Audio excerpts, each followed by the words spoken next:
I have one distinct memory from when I was 2 years old. It was the summer of 1986, and the humidity in South Florida was between 100 and 200 billion%.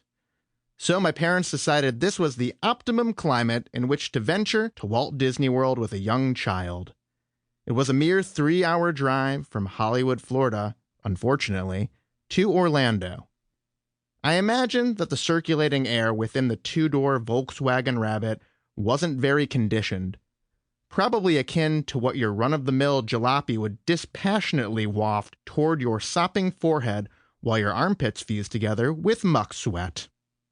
And now here you are, a mere babe, wondering to yourself on the verge of sobbing, are these tears, or are my eyes actually perspiring? And of course, everything was very, very Florida, which is not just a state or a state of mind. It's also a term we ex-Floridians and non-Floridians alike use to refer to things that are unpleasant. And thus I likely arrived at the most magical place on earth, a tiny, angry, wet, droopy piece of baby shit. We've yet to get to the actual memory, so I'm only basing this off my now vast knowledge of toddlers and their relationships to long, hot car rides. With 2 of my own in the bag, I consider myself an expert.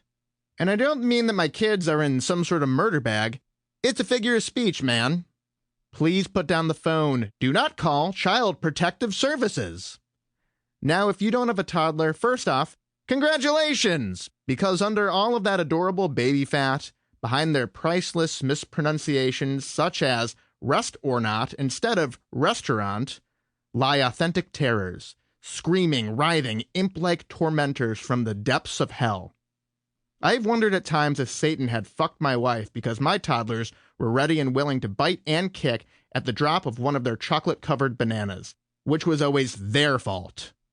And I'm a giant wuss, so I would respond with stuff like, ow, that hurts, and come on, stop it!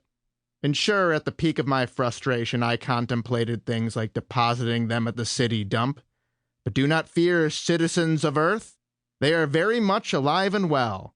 Put down that phone! Before I move on, I want to make it crystal clear that I adore my children. They're 2 halves of my whole heart unequivocally. Or maybe I have an enlarged heart. Either way, I'd lay down my life for them without so much as a thought. But when they were still merely wobbling, meaty powder kegs of intermittent rage, they scared me.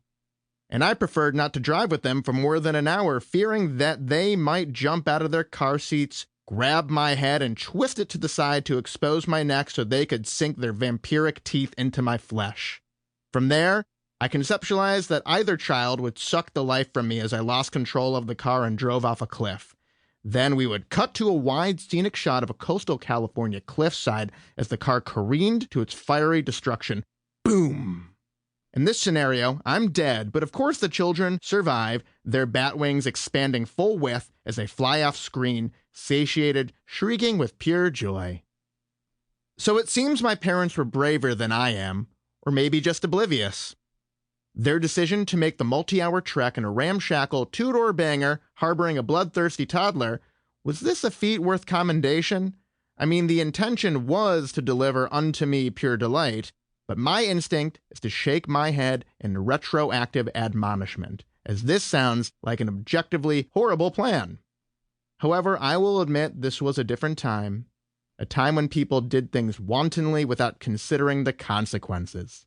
We had no YouTube to let us know if something wasn't worth our while. We had no iPads to quell the vicious cries of our sweltering children. This was the 80s.